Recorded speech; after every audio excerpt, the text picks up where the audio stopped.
Кене 15 күн жаза изоляторында Русия өз ватандашлығыны мечбур етіп алдыртажақ олған Украин саяси мобюс Володимир Балух кене жаза изоляторына ерлештірілді.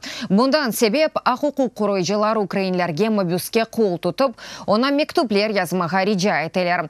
Русия жаза ханесінде мушкул шартларда бұлынып, Володимир Балух сербестлік инсан менлігі Украина оғырында күреші. Ама өз аяты için күрешмеге күчу қалмады. Қырым сакені Украин халқы ве халқара топлылығының дестігіне мұхтач деп yazıла. Қырым ақ ұқу құройжы группасының бейнатында.